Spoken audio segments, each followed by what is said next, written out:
I'm Grannyopteryx, and this is the Saturday paper.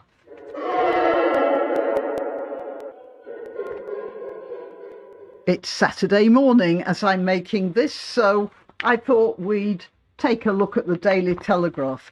I was thinking of getting The Guardian as well, so I could do this giving two different newspapers. But you know what? I feel really bad about giving The Guardian any money because they're so loathsome. So anybody has any other suggestions, just put them under the video. And one of the first things in this paper, I'll find it and I'll put it up here on the, no, it's that side, isn't it? Yeah, you know what I mean. It's this one, Ramesh Ranganathan. And it says here, my kids know I get racist abuse.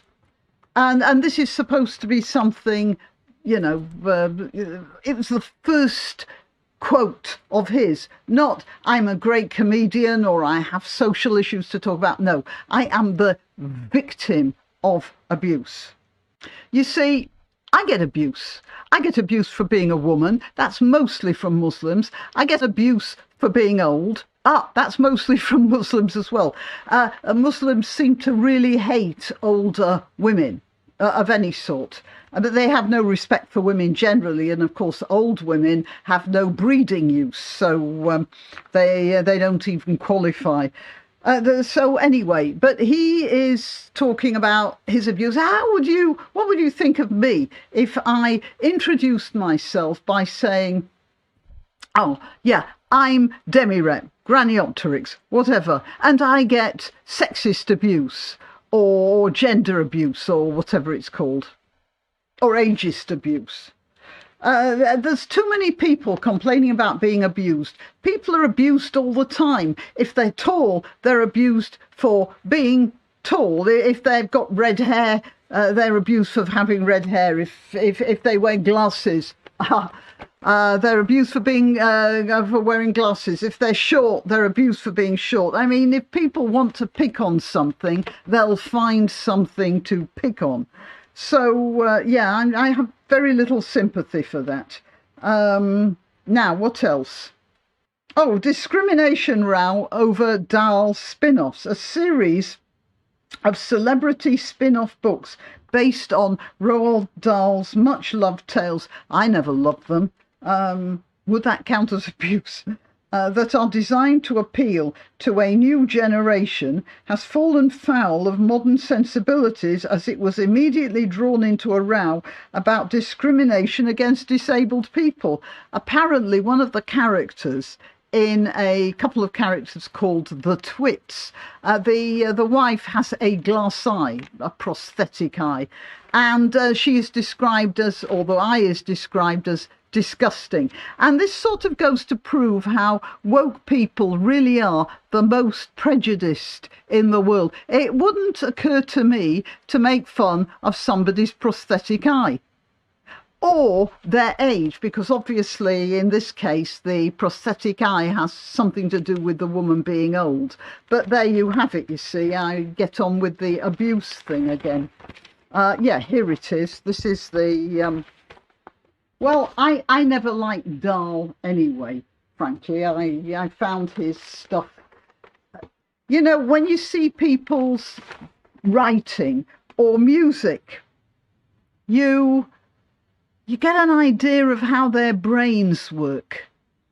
And I didn't like Roald Dahl's brain. Oh, and let me talk about music. I was listening to a YouTube, a Chopin competition, and there were various people playing, the same mazurka. And most of them were doing it. One of them was extremely showy, but the actual execution of the music was excellent, absolutely accurate, perfect.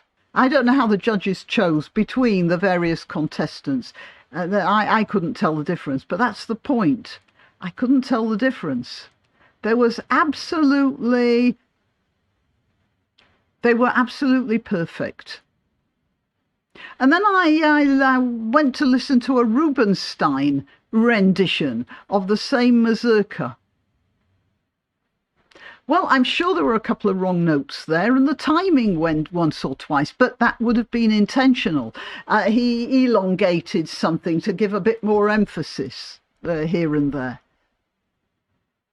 He wouldn't have won that Chopin competition, that's for sure. But I knew there was a human being playing that tune. With the others, if I didn't see people playing, I could assume it was a machine playing that, and I wouldn't have known the difference if somebody told me there was a machine playing that. And that reminded me of art, painting. I'm sorry, I'm wandering on a bit, but there is a point to all of this.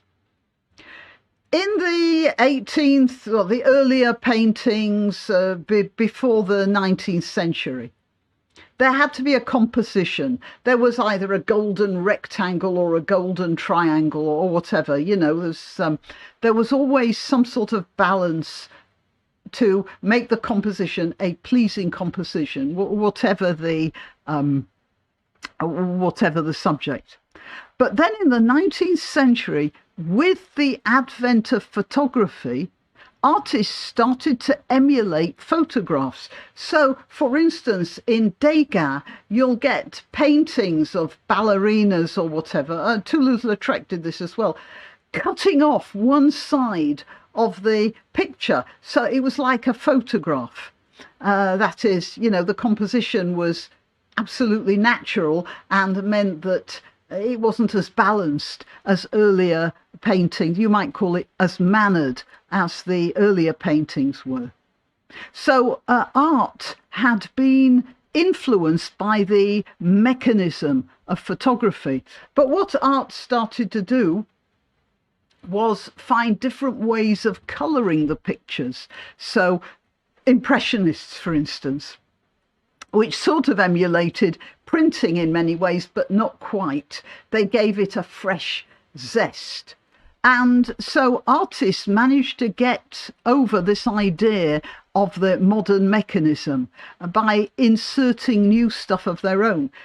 Maybe I don't know enough about music, but it seems there's less elbow room in music. You either play a piece accurately or you don't. And with all these competitions going on,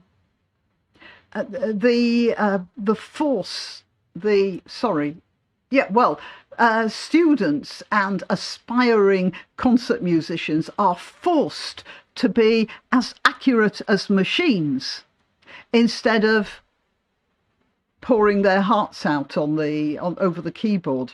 And this is part of the problem of the modern age.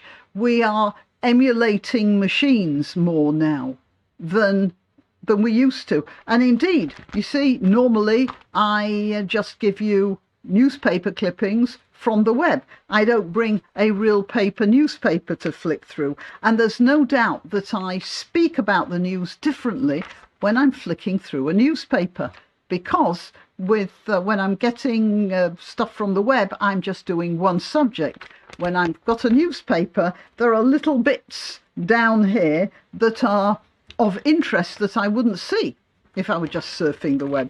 For instance, I found this thing about Dahl here, and then right underneath we have Gary Lineker to get starring role in new BBC video game. Gary Lineker, who has come out with things which many people regard as utterly bigoted, utterly against BBC practices, taking advantage of his platform to force his views on the world. And a lot of people think he is a thoroughly unpleasant man now, carried away with his own power. He has now been rewarded by the BBC by getting a video game, which will no doubt earn him more in royalties. So there's nothing like the BBC for rewarding dishonesty, really. Okay, and then there's a thing here about Rishi Sunak, who was bowled out by a kid Well, I don't see anything wrong with that. People seem to regard that as an embarrassment for him. I don't. I mean, anyone can be bowled out by a better cricketer. Now, this is good. I saw this on the internet. It says here, even a young Mrs. Thatcher would not have made the Tories candidate list. And this is actually quite creepy. A few months ago, when Rishi Sunak took control, which I insisted was a palace coup engineered by Jeremy Hunt and pals, and they put Rishi Sunak, glove puppet, in as a front man because nobody would stand for Jeremy Hunt as a prime minister. I did say it was a revolution, a palace coup of some sort. And here you have, well, confirmation of what I was saying. As the country hurtles towards the alarming prospect, yes, and it is an alarming prospect, of a Labour government so dominant the opposition could comfortably fit into 3 minibuses, true blue Conservatives find themselves crying out for a Mrs. Thatcher to take the wheel. How cruelly ironic, then, to discover that were Margaret Hilda Roberts to put herself forward as a candidate today, she would be rejected by Conservative campaign headquarters. Too Thatcherite, don't you know? When David Cameron made that ill-considered grandstanding about the death, the killing of the 7 aid workers, at a time when nobody really knew what was going on. I've got a bit more information now, and it appears that Hamas were jumping around these aid workers all the time. So it would have been very difficult to differentiate. I don't know, there's information coming out all the time. But before a proper investigation was started, at any rate, David Cameron immediately flew onto the attack and demanded, first, he said, we'll have an apology and an investigation. Did you notice that? An apology first, before there was an investigation. And you can see where his mind was at. And I was so appalled by this grandstanding. He's meant to be the foreign minister, undiplomatic language, the fury that he was ill concealing. And I thought, thank God we're soon going to be shot of the lot of you. The Conservative Party is going to turn to dust, and then there's the Labour Party taking over. We really don't have a choice, do we? I mean, between a corrupt and malfunctioning Conservative Party and the Labour Party. But the thing is, according to this little article here by Alison Pearson, it's not the Conservative Party. The people on the ground who are the Conservatives, who support the Conservative Party, they are completely different. It's like the elite have completely taken over. Well, it is. They have taken over, as I said. There was a palace coup before. Astonishingly, a Telegraph investigation has revealed that excellent candidates who share the beliefs that used to unite the Tory faithful are being overlooked in favour of mid-wit ministerial favourites and Sunak sycophants who wouldn't know a tough immigration policy if it mugged them. CCHQ denies this, but successful small business people, a barrister and an epidemiologist are among those who have told us that during their assessment at Tory Central Office, they gathered their sort was not wanted, even though it was precisely their sort, pro-Brexit, strong borders, smaller state, low taxation, which secured a great election victory in 2019. And no, this is not just sour grapes. Passionate Tories with impeccable credentials like Aman Bogal and David Campbell Bannerman, a former member of the European Parliament, for goodness sake, find themselves sidelined in favour of, and here she has a sort of stock name, Davina Dripping Wet, a parliamentary aide with no proven experience, but a willingness to genuflect before the leftist creed of diversity and inclusion, which is cordially loathed by any actual Tory. And yeah, I think she's nailed it there. There is a Tory, well, the troops, the ground troops, the constituency parties, they think one thing, and there is a Tory party on the top, the elite, that have absolutely nothing to do with their constituents. And this also happened to the Labour Party, by the way. And the whole system has broken down. And that's, well, it's not democratic. There is no democracy now. There are two parties, both of which do not reflect their constituents. And they're the ones squabbling for power, making exactly the same mess as each other, maybe with a slightly different emphasis one way or the other, but it's basically the same thing. You can help my channel by clicking like, by subscribing, by clicking the notification bell, and by sharing if you're so inclined. Links to my other channels are in the description, also links to donation sites, but really the best way you can help me is simply by clicking like. Thank you. Yeah. Banning UK arms sales to Israel is insane, says Boris Johnson. It is insane. But as I understand it, Israel doesn't buy that much from Britain anyway. They used to buy tanks because British tanks were very good until the Israelis designed their own, which was more suitable for the sort of conditions they have in Israel. Oh, and there's this one. Celebrities install taps above kitchen stoves. Can you think of anything more colossally stupid? Here's the thing. I'll find it online as well. So, well, I'll try and find a close-up. There's a stove. Looks like a gas stove there. Oh, how terribly ecologically unsound.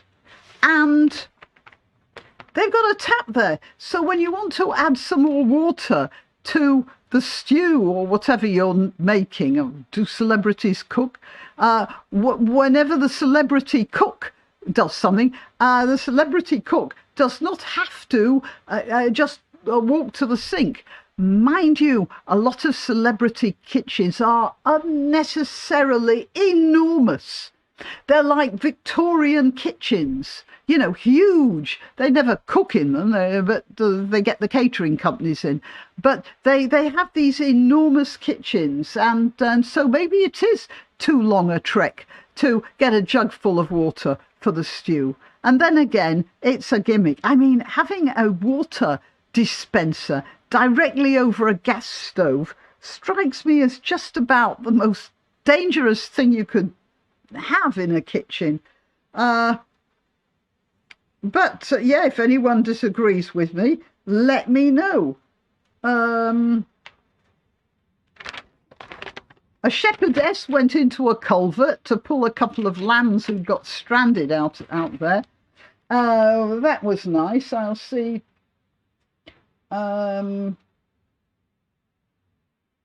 Teacher union, this looks interesting, opposes school gender plan. Oh, the teaching unions. And here's another example of a top rank disregarding what the bottom rank wants. It seems to be a pattern now. A teaching union will campaign against government plans to force schools to tell parents if their child changes gender. So I made a video about children being allowed in school to pretend that they're the opposite sex. and the teachers aren't telling the parents. And now apparently the teachers' unions are backing this up. Members of the National Education Union, the NEU, new to you and me, agreed to oppose what teachers described as the compulsory outing of pupils to parents. No, it's not compulsory outing. It is the teachers warning the parents that their kids might be starting on the path to a mental disease. Because gender identity problems are a psychiatric problem. Anyway, the motion approved by the majority of delegates at the conference was drawn up in response to draft government guidance on gender questioning children. No, children with a psychiatric or a psychological problem. Children often have problems of identity. That's what childhood is all about. Teenagehood, I wouldn't go through that again for all the tea in China. For, you know, a £100 million lottery win, for anything. Go through my teenage years, they were horrible. I suffered every minute of them. Anyway, and so a lot of children have these problems. That's not, you know, that's what being a teenager is all about. And forcing and taking advantage of that to have a child permanently ruin the rest of its life. That's where things go wrong. The long-awaited advice states that schools in England should not accept all requests for social transition and should involve parents in any decision that is made. Well, what are parents for? As long as parents are taking reasonable care of their children, then the parents should always have precedence, obviously. Speaking in favour of the campaign against the guidance, Catherine Barton, an NEU member, said she knew of a 7-year-old who transitioned during the summer holiday and said not a single pupil had a problem with it.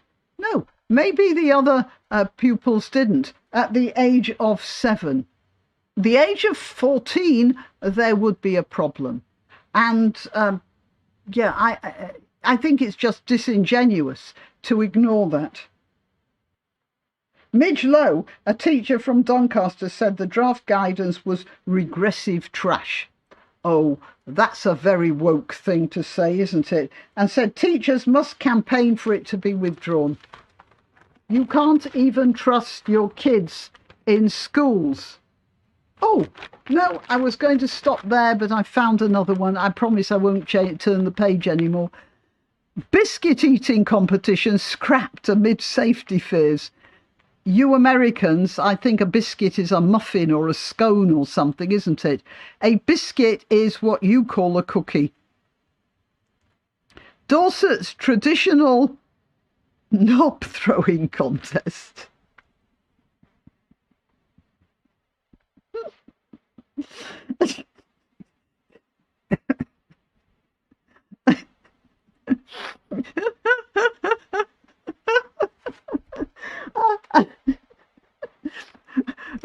Do excuse me. Dorset's traditional knob throwing contest, the mind boggles, will return this summer. Oh, I'm so relieved. But the eating race has been scrapped over fears of people choking on a knob.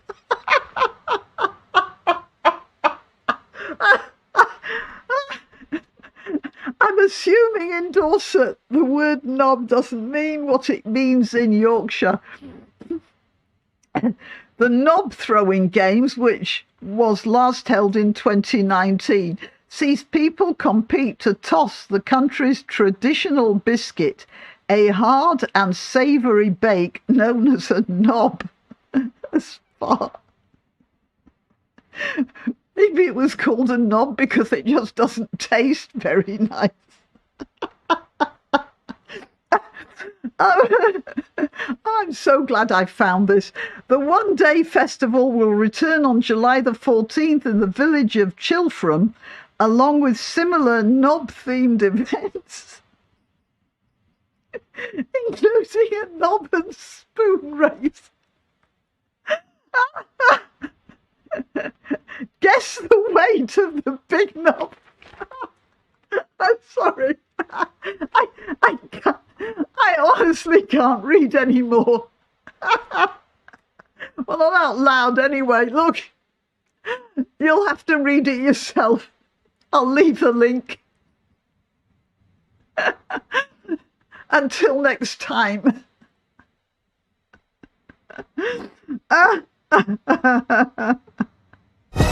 Why not treat yourself or a favoured relative or friend to these magnificent examples of merch? The mugs and t-shirts come in the Grannyopteryx design or Granbo with a firearm or the more deadly knitting needles.